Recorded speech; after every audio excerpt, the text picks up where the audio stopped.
The laughter still echoes in my skull. Crystal chandeliers, polished marble, a room filled with wealthy parasites pretending to be royalty. And in the middle of it, my wife, glowing under white light like she belonged there more than she ever belonged beside me. I remember the way her voice cut through the music. $100 and a burger, he's yours. My body was there, my glass was in my hand, but my mind, my soul, crashed into silence. I stared at her profile, sharp jaw, diamond earrings, painted smile. A joke, they said. Then he appeared beside her, our young neighbor. Arrogant smile, eyes gleaming with hunger. He slipped $1,000 into her hand like he was tipping a dancer. Deal. Her smile died so fast the air froze around us. Everyone laughed. Everyone, except me. I didn't speak, didn't blink, didn't move. Rage simmered under my ribs, quiet and surgical. She looked at me like she expected me to explode. I didn't. Explosions are loud. I don't do loud. I just raised my glass, sipped, and memorized the humiliation she let seep into my bones. A wife who jokes about selling her husband. A boy who thinks he can buy him. I didn't feel anger. I felt clarity. Humiliation is a currency, and tonight she made a transaction. She didn't realize I'd already begun calculating the cost she would pay. It didn't start that night. No, that night merely lit the fuse of a bomb already wired deep beneath our marriage. Her distance, her shimmering excuses, her sudden interest in elite circles she once despised. The party just revealed the rot she could no longer perfume. She touched his hand when she thought I wasn't looking, just a brush. But infidelity rarely screams, it whispers first. I saw it. I saw everything. Her too wide laugh, her too long glances at her phone, his wolfish smirk, her posture, eager, alive, hungry in a way she hadn't been around me in months. But I stayed silent. A man who speaks too soon reveals his fear. A man who watches learns the truth. Later that night she tried to sleep beside me as if nothing happened. Her breathing was steady. Mine was a knife sliding between ribs, precise, inevitable. I watched her sleep, not with hatred, with analysis. I built our life, brick by brick, investment by investment, country to country, while she crafted a new self, polished, social, seductive. She wasn't losing interest in me. She was outgrowing the version of me who gave her everything. People don't betray because they're unhappy. They betray because they believe they deserve more. And she believed she had found it. I didn't ask questions. Questions are confessions of insecurity. I simply decided, if she was choosing another life, she would live in it fully, without me, without my empire, without the safety of my name. And she would watch what she traded me for collapse in her hands, slowly, quietly, beautifully. I became a ghost in my own house, calm, present, observing.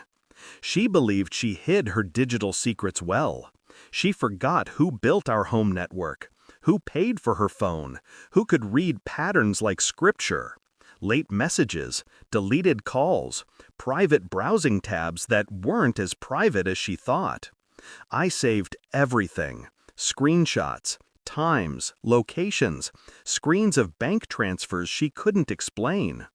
A DNA kit I quietly ordered, just in case her betrayals stretched further than her body. Our younger neighbor, the one she laughed with, treated like harmless temptation. He wasn't harmless. He was arrogant, young enough to worship her attention, old enough to think he deserved what I built. They texted, subtle, brief, calculated. She wasn't foolish, she was rehearsed. The betrayal wasn't impulsive, it was strategic. She thought she was evolving into a woman who deserved a richer life. forgetting who crafted the wealth beneath her feet. So I crafted something too, a financial reshuffle, accounts rerouted, asset control transferred, trusts locked. Our Switzerland villa, mine alone. Our estates, mine alone. Our investments, mine alone.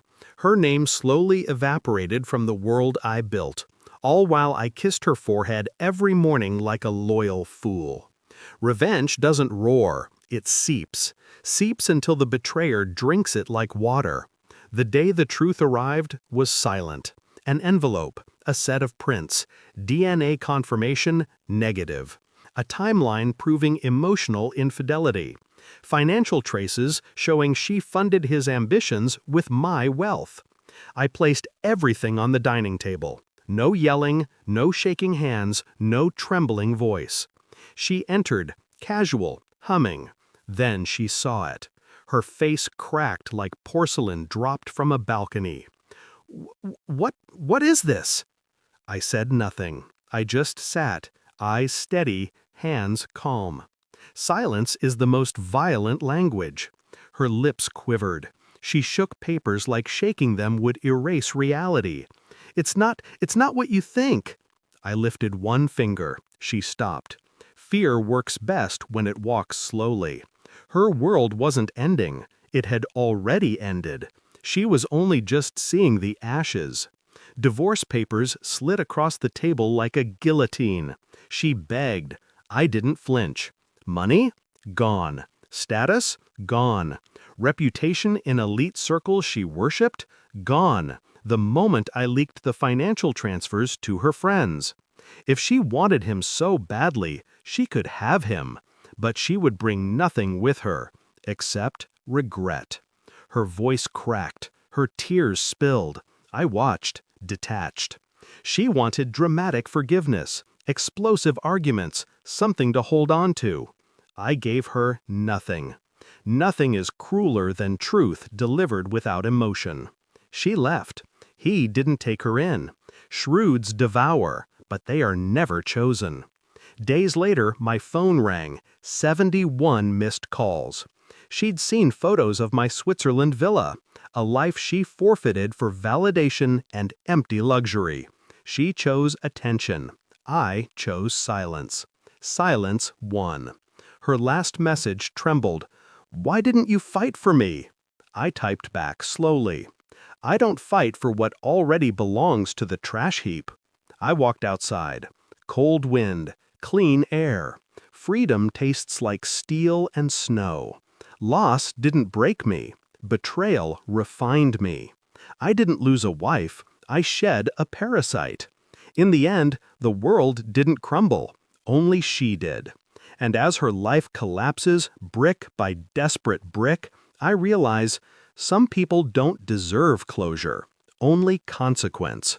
And I gave her both, quietly, permanently. I don't miss her, not even for a breath.